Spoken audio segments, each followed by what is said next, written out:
Kia ora koutou. I think we'll make a start and then you'll have time for some questions, all right? So, kia ora, called David Zussman Tokuinua. I'm Dave Zussman, I'm from Community Housing Aotearoa. Gives me great pleasure today to introduce our speaker, Carl. Now, Carl did send me his bio, and for some reason the bio is not in the speaker list, so I think it could be my fault. So I'm going to read you his bio, and then you'll know who he is. So, Carl is a final year PhD researcher at the University of York in the UK, where he also lectures in property law. Carl researches the regulation of social housing in England, focusing on the work of the state regulator of social housing. Carl has extensive experience of the English social housing sector. He serves as vice chair of a social housing provider and has worked at a national level advising a House of Commons Select Committee on housing matters. Carl is in New Zealand as a visiting researcher looking to understand the work of CHIPS and bodies such as the Community Housing Regulatory Authority. So now you know who Carl is and you know he's got some expertise. I'll hand over to Carl. Thank you, Carl. Great. Good morning, everyone. And thanks very much to Dave for that excellent introduction. Just say good morning, kia ora koutou. And as we'd say, I grew up in Wales, as we say in Wales, bore da pawb. First of all, just say a huge thank you to CHAR for inviting me to speak today at the conference. CHAR have been excellent hosts whilst I've been here. They've been most gracious hosts, and I've been really grateful to everyone that I spoke to for their interest in my work. So as Dave said, I'm doing a PhD in social housing, and I also sit on the board of a social housing provider. On top of that, I grew up in social housing, so I have lived experience with the sector.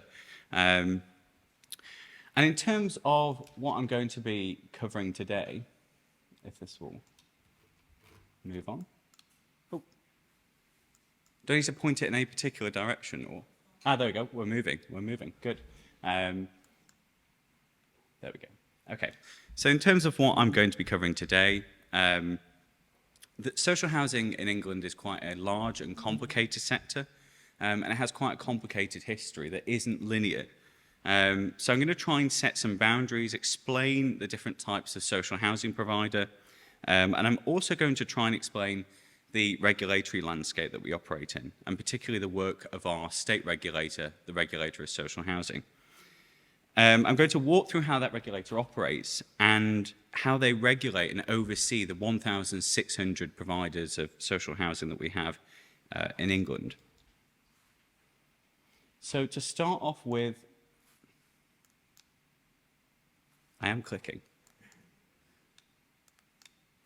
There we go. Okay. To start off with some stats. So historically, we can see back in the 1980s that actually social housing provided homes for just over 30% of the population. So a third of all people lived in social housing.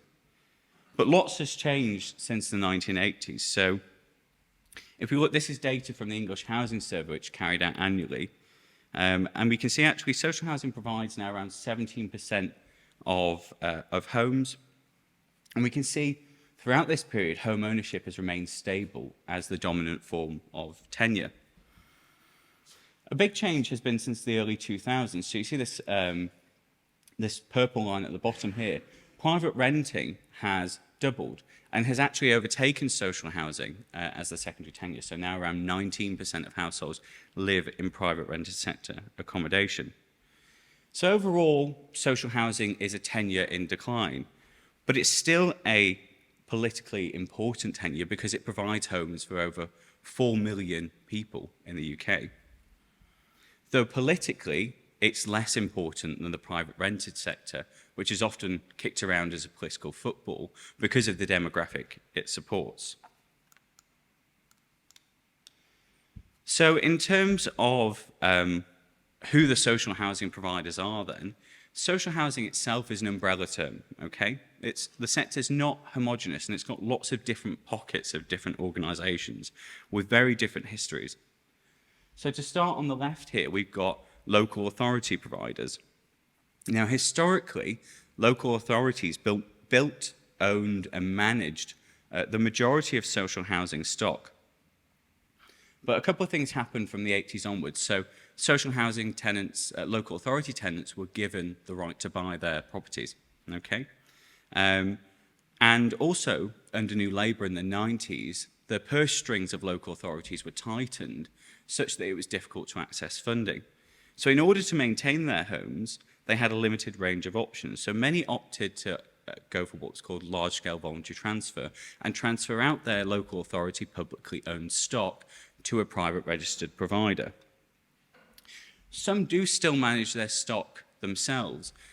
You'll see this particularly in the London boroughs, where you have richer local authorities that were able to draw on other sources of funding to keep those properties. Some also chose, later on when LSVTs perhaps didn't go through, to set up arm's-length management organisations. So the local authority retains ownership of the property, but it contracts out the management to an arm's-length management organisation. Now, on the right, private registered providers, your CHIP equivalent, I suppose, are a much broader group. So they start from the housing association, for example, that I'm on the board of. It's 100 years old. It has origins in a workers' collective. Many of them have charitable origins. Those are what we call the traditional housing associations. The second one would be large-scale voluntary transfer. So I've explained that a little bit. That's local authorities transferring their stock in order to meet what was called the Decent Home Standard. Now, the third one is quite an interesting situation. So we have tighter finances in the sector and a push towards value for money, push towards efficiency. And it was interesting to hear the chief executive of HUD actually talk about value for money, because that's had quite a difficult history in the UK. That push has led to what I would call mega merger organisations. So there is a group of organisations that own over 50,000 homes, and there is a smaller group that own over 100,000 homes, and they own and manage those homes. Those are what I call the mega merger organisations. From 2008, the regulator of social housing has also been able to register for-profit providers. This took a long time to take off, but in recent years it really has taken off. And what we've seen there is the influx of overseas institutional investors into the sector. So the likes of Blackstone, Legal & General, setting up social housing providers. And our chart equivalent, the National Housing Federation, has been really skeptical of this move.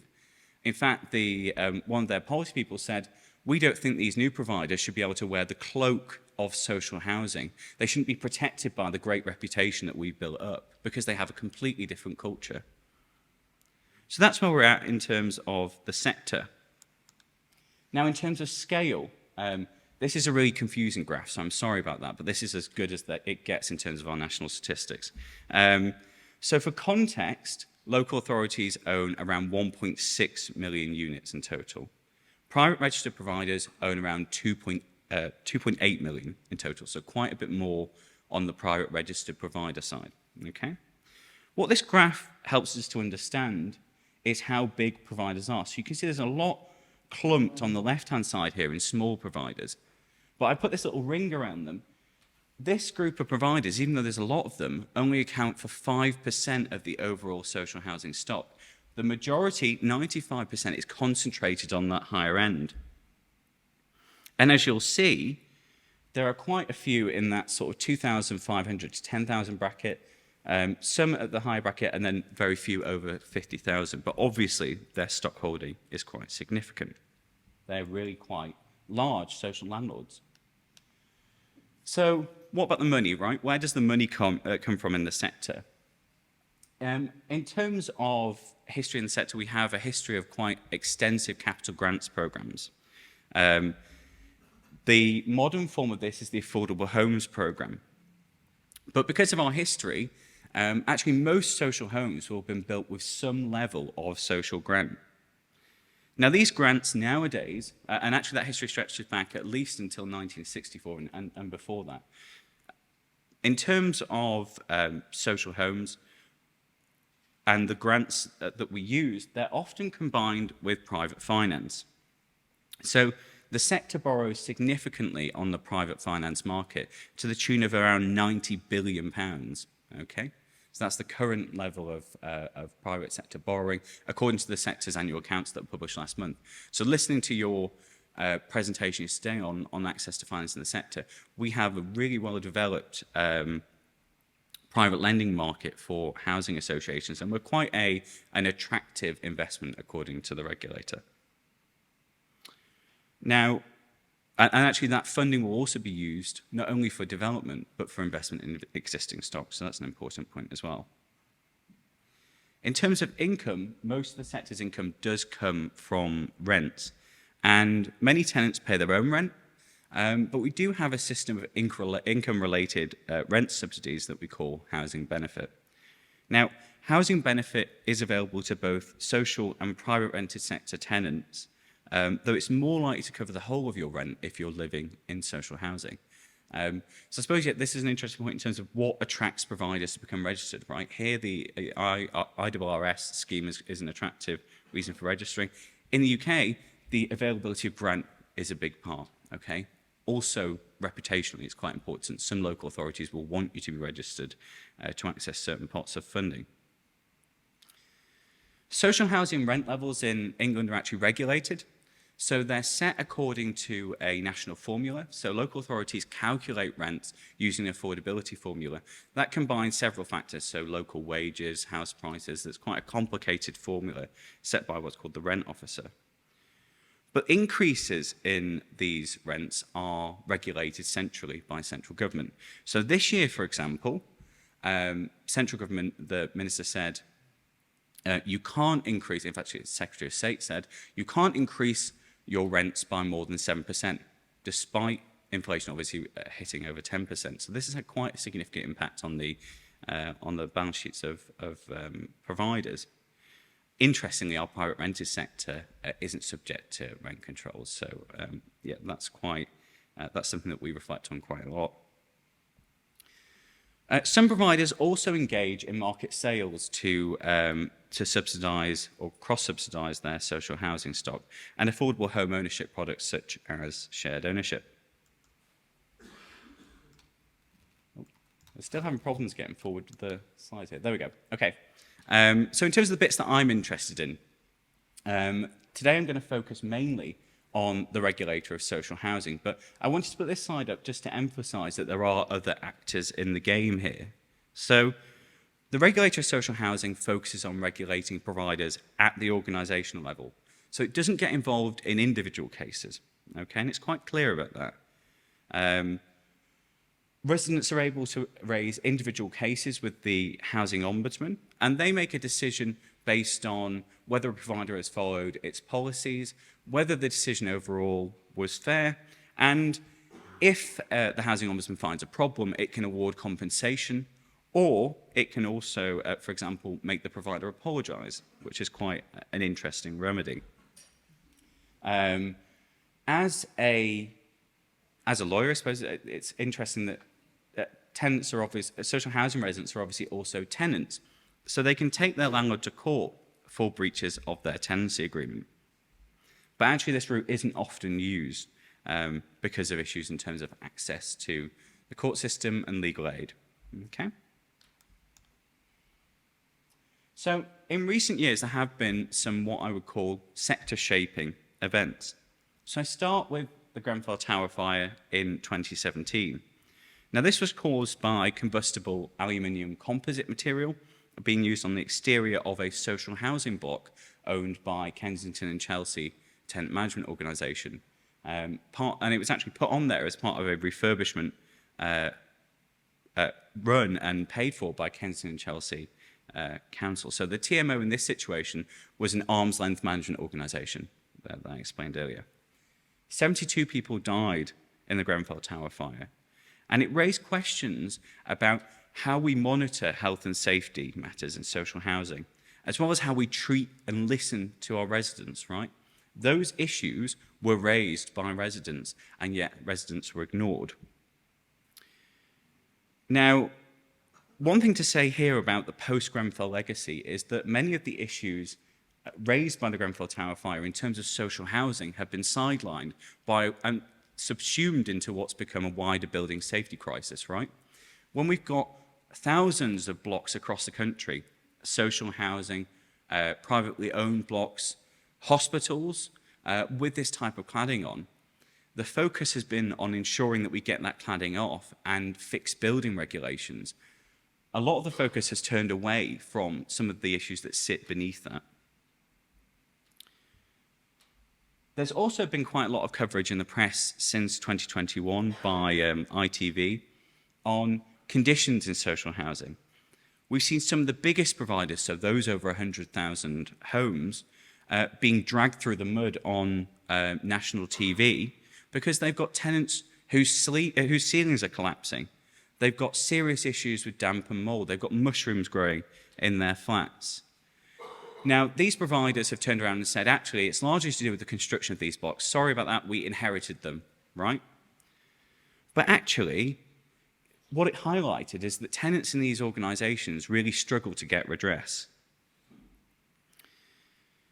Now, an indicator of how widespread this problem was the death of Awab Ishak in 2020. He died in a social housing development in Rochdale, near Manchester, in the north of the country.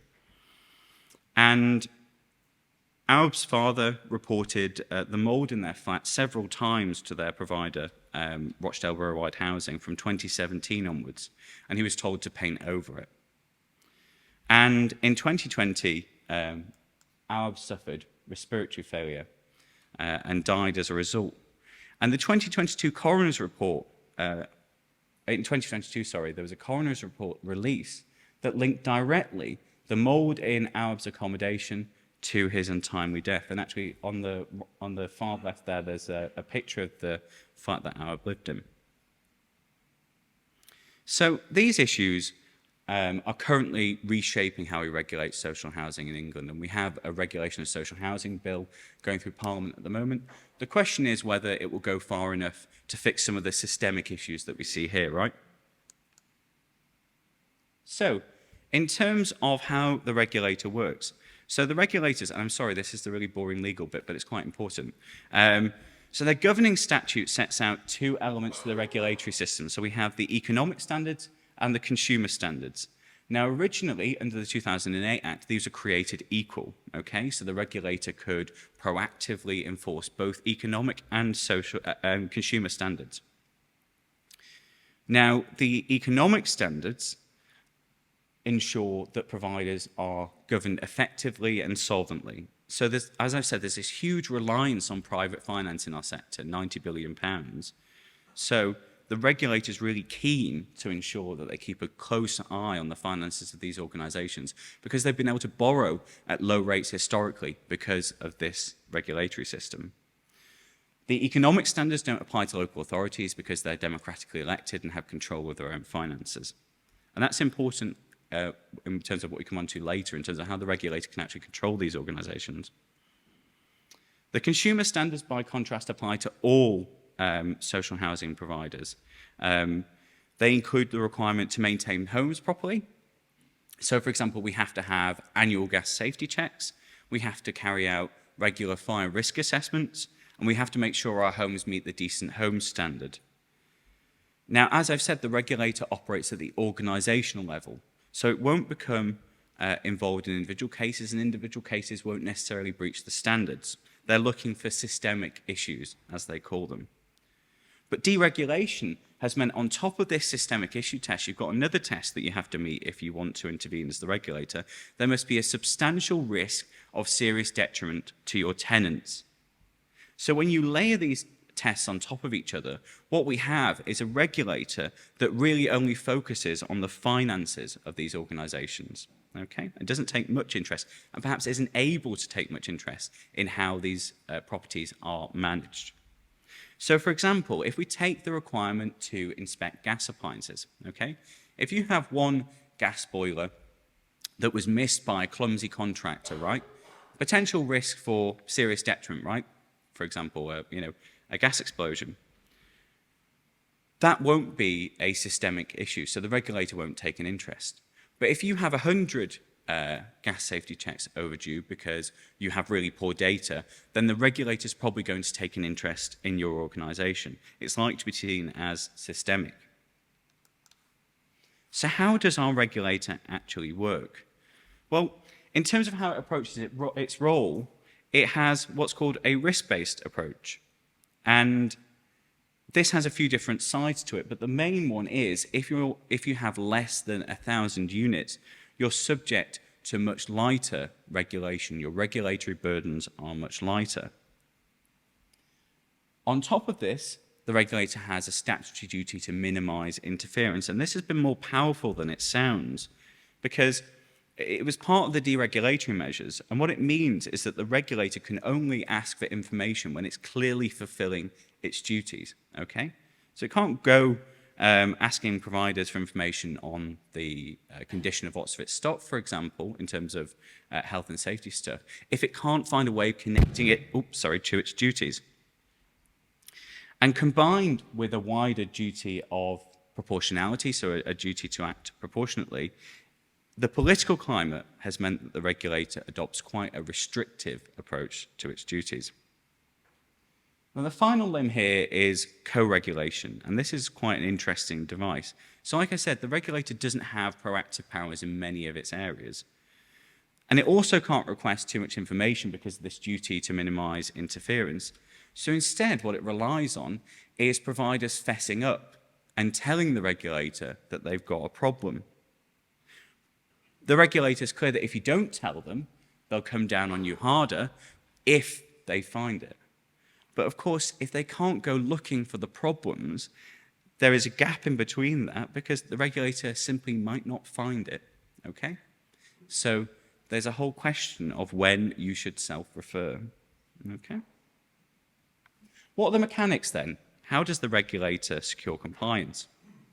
What tools does it have in its toolbox? The first one, like your regulator, the registration is a big part of the regulatory system, okay? The regulator keeps a register of providers. You have to meet all the regulatory standards upon registration, but also the regulator has used deregistration as a sanction. So where providers have persistently failed to meet the standards, the regulator has essentially kicked them out of the sector, okay? The regulator also collects data from providers through its quarterly surveys and stability checks. So this is quite a regular collection of data that we're required to put in. And here the regulator has learned from previous mistakes, previous financial collapses. And what it does is, particularly for the larger organizations, it tries to keep a really close eye on those finances. And what it's looking for are certain fiscal red flags so it can spot when an organization is going south at an early stage. Now, the final tool that I'm going to cover in a little bit more detail is what's called the in-depth assessment. Now, this is an inspection regime that we have. So this is the key tool in the regulatory toolbox for providers over 1,000 units. Now, as a provider, it's quite an intense period of time. So your IDA is conducted every few years, and you're required to submit quite a lot of information as part of this document checklist. So this will be information about your organization, your structure, your finances, and your business plan. So for example, we restructured at Railway just before our last IDA, and they were asking a lot of questions about why we chose to restructure. So why we chose to, we moved away from a purely charitable structure towards a limited liability structure, basically, which was just a sensible thing to do in terms of our time. But they took a real interest in that. And I think to some extent they didn't like it, and they kind of made that clear. So there's this communication that comes through in the IDA process. The regulator will also come out to you and observe a board meeting. And they'll give you comments on your board meeting. So, for example, one of my colleagues was on her phone, and they highlighted that. It was actually because she has hearing aids that she controls through her phone. So we had to have that conversation with the regulator, right? One of our board members wasn't just sat there playing on their phone, obviously whilst the regulator's watching, right? And the aim of this whole process, this IDA process, is to create a picture of how well you're functioning as an organization. But like I said, they're mainly focusing on governance and on finance. But they're also looking to the future. So this is something that's quite important at the moment. We're expected to stress test our business models. We're expected to stress test our operating models. How well can you cope with the financial headwinds that we're facing at the moment? How well could you cope with further significant interest rate rises or further significant inflationary pressures? What does all this culminate in? So something quite different about our system is that the regulator rates providers on the basis of its IDAs and also through engagement. So if you self-refer, that might have an impact on your rating. So the regulator has quite a wide range of statutory powers, but it doesn't really use them because often it's able to secure compliance through this system. So I previously spoke about the fact that they have economic and consumer standards, but actually the focus is on the economic standards, and these are issued under the economic standards, okay? The high threshold for the consumer standards means they can't really touch that as part of this. So the regulator issues a judgment on how well governed and how financially viable providers are. And this results in a G and V grade for every organisation over 1,000 units. So following an IDA, the regulator will come to a decision about the level of assurance it has, and it will then grade them from 1 to 4. So you'll see at the top, at 1, it says quite clearly, the provider meets our requirements. At 4, it says there are serious issues of regulatory concern. So we have that gradient. So take an example here, the organisation that I sit on the board of. We were regraded last year from G1, V1, and we got a regrade, not a downgrade, interestingly, the language is used as a regrade, to G1, V2. And that was because we're closely monitoring a loan covenant as a result of decarbonisation works that we're doing. Now, alongside its judgment, the regulator also publishes a regulatory narrative, okay? And this is to explain their decision. They said that we have assurance that railway are compliant with our standards, but they're spending more on existing homes to meet net zero carbon targets. And doing this has pushed them closer to their financial limits, is essentially what they were saying. Now, this is a comparatively innocuous judgment, okay? Sometimes the regulator makes it very clear that it's not happy with you as an organisation. So if you're a chief executive of an organisation that goes from G1 to G2, or even unfortunately G3, your job might be at risk, okay? And as part of this narrative, and as part of its engagement, the regulator might make you agree to a governance review. So that might mean that the makeup of your board changes, okay? They might say you've not got the right skills on your board, and that needs to change. So here we see gradings used as a tool to secure compliance without the regulator ever having to go and use its statutory formal powers, or very rarely. Also, when you get down to a V3, so V2 isn't too bad. Once you get down to a V3, or if your governance drops at all, it becomes quite difficult to lend on the private finance market, okay? They will be looking at these gradings, and a G3 organisation really will struggle to lend. To borrow, sorry. So, final slide. As I mentioned, I sat on the board of a housing association for 5 years now, and Dave asked me to kind of share some reflections of that process. So the housing association I sit on the board of is a traditional housing association. So historically, it was connected with railway workers and their families. And like I said, it's over 100 years old. So the first thing to mention, I suppose, is I joined the board of Railway Housing Association at the age of 25, and I remain to this day its youngest board member that it's ever had in its history by a long stretch, okay? And it's probably fair to say that many boards across England consist of individuals who are middle-aged or who've retired. Many of those people are male. Many of those people are white, okay? And the problem of this is, of course, that it doesn't reflect the people who live in social housing and the demographics of the residents we serve. And this leads to my second point, really. I mean, I grew up in social housing, and many of my family still live in social housing. Many of my board colleagues didn't, okay? And the drive to have certain skills on board, so to have a lawyer, to have an accountant, to have an ex-chief executive or a current chief executive of another organisation has actually meant that it's driven residents off the board, okay? And it means that we've failed to value the lived experience of having lived in social housing, or preferably living in a social home that we provide as part of that board makeup, okay? The final problem that I want to highlight, I don't know why I'm highlighting problems as part of my reflections, I hadn't realised that until now. One of the problems that we have is in a sector where mergers are quite prolific and where bigger is often seen as better, the drive for lower costs per unit and leaner financial operations has meant that actually the number of providers has significantly shrunk over the last decade. And it's becoming harder for smaller organisations to survive in the sector. But I think actually something that you'll probably know quite well is that smaller locality-based providers have the ability to be responsive in ways that providers with 100,000 homes can only imagine, right?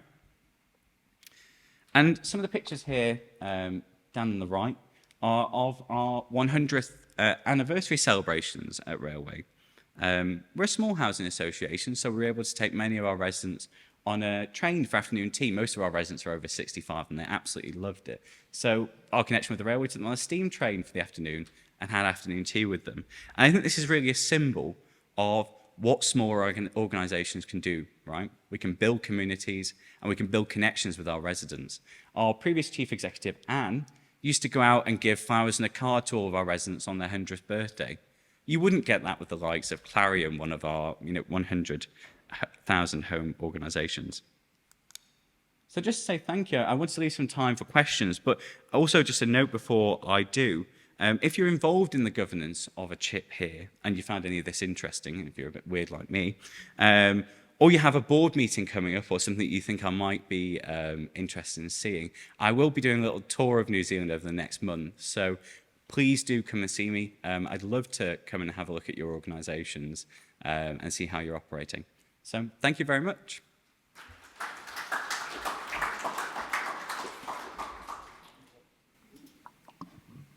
So we do have time for questions. So if you want to put your hand in if you've got a question, and I can come around with the mic. There we go. Right.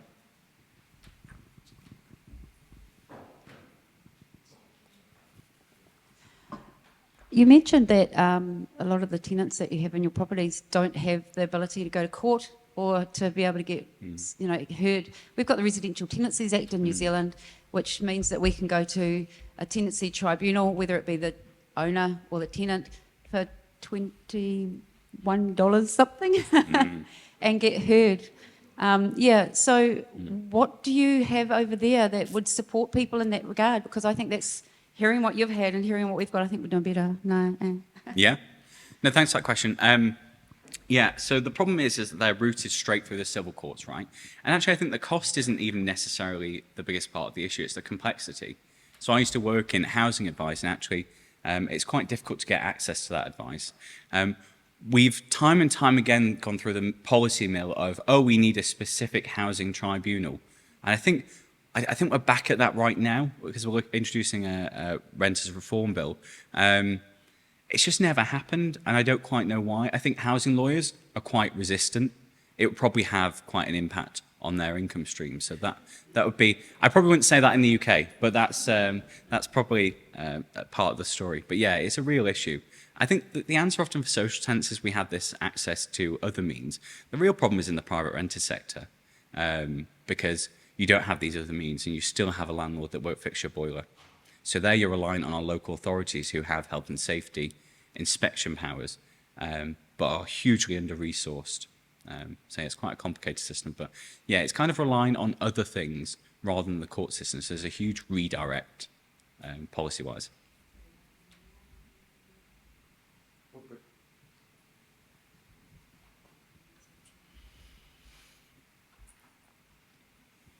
You mentioned there's a group of for-profit chips in your market. Yeah. Probably in New Zealand there's a couple of, I think, for-profit chips, and they tend to be, historically, I think, developers who have seen an opportunity to turn themselves into, themselves into a chip. What's your observations of, or what's your view on their role in your market, the for-profit chips? The history of our for-profit providers is similar in terms of they were probably quite involved in private sector development before and probably just saw an opportunity. My opinion on their role, I have quite a, I suppose, traditional view of the sector in terms of its role. I'm quite worried about that role and what it will do to the sector. The regulation, particularly co-regulation, the whole system is set up on the basis of voluntary organisations, essentially, historically, that are good-willed, right? So it has this charitable origin. And I wonder whether this regulatory system will hold up when you've got people chasing profit in the sector. Because one of my participants summed up the role of the regulator as guarding against mad chief executives and guarding against mad boards. And in the worst combination, guarding against mad chief executives and mad boards, okay? But when organizations do things that fall over financially in the sector, it's usually because of a drive to do more or to try and subsidize social housing. When you have profit in the sector, and so the drive is for profit, what happens when some of these providers, which they almost inevitably will, fall over or something goes wrong? Who's the provider of last resort? Is it the state? And in that way, do we create a regulatory system that incentivizes excessive risk-taking because you know that no matter what, the government couldn't possibly let you throw 3,000 social housing tenants, many of whom have disabilities or would be vulnerable by reason of other things, on the street. So I really wonder what that looks like in the modern sector. And I just think ideologically, I don't quite know. I think it's an ideological choice rather than something that will actually really drive supply in the sector. But yeah, other regulatory scholars would potentially disagree, but there aren't many of us, so it's a very small room.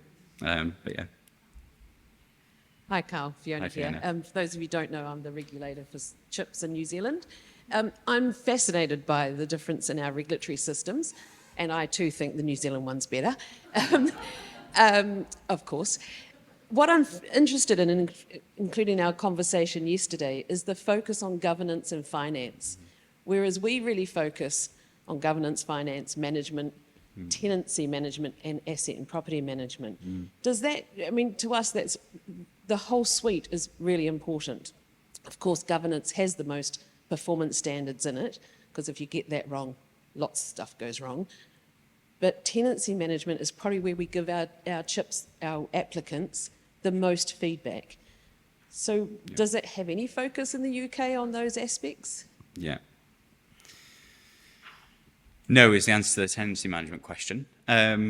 Directly, I think the history here is quite important. We spoke a little bit about this yesterday. The regulator went through a period when the coalition Conservative and Lib Dem government came in 2011, where the housing minister at the time, Grant Shapps, went up on the stage without telling the sector and said the TSA, our regulator at the time, is toast. Okay, there was this huge bonfire of quangos, and regulators were really unpopular.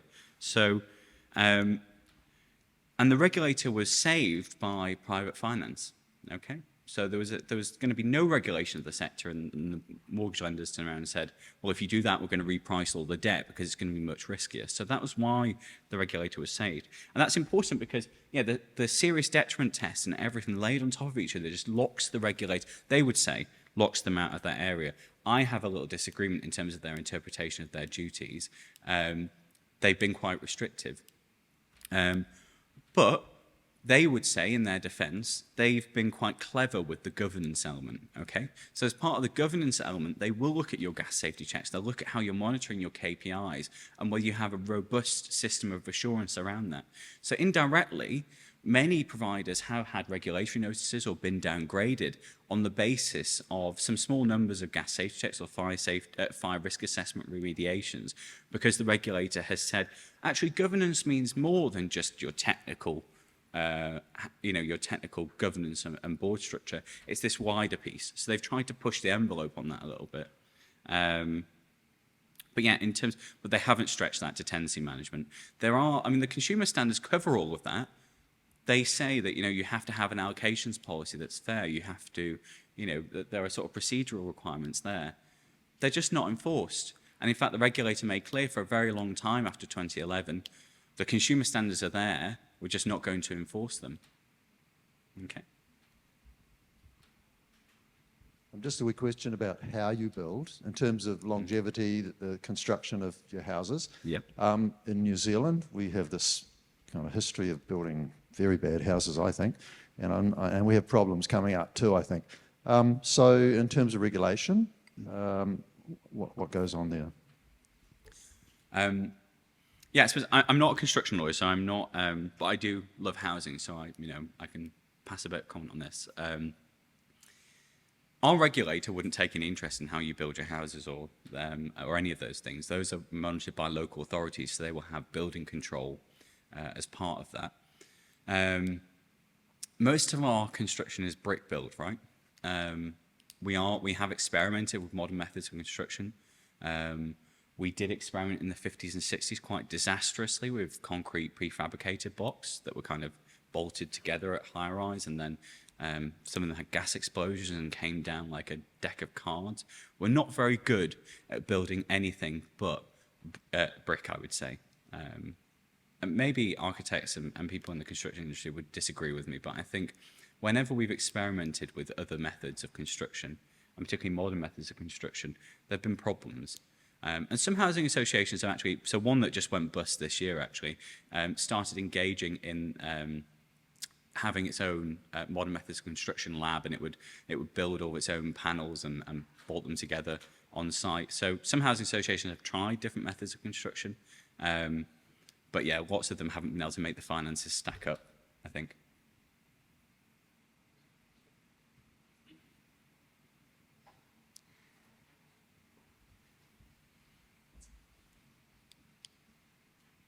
Sorry, I've just got lots and lots of questions. No, that's great. We can talk afterwards as well. You talk a lot about the people that own lots and lots of houses. A lot of the property industry, rental property in New Zealand is ma and pa.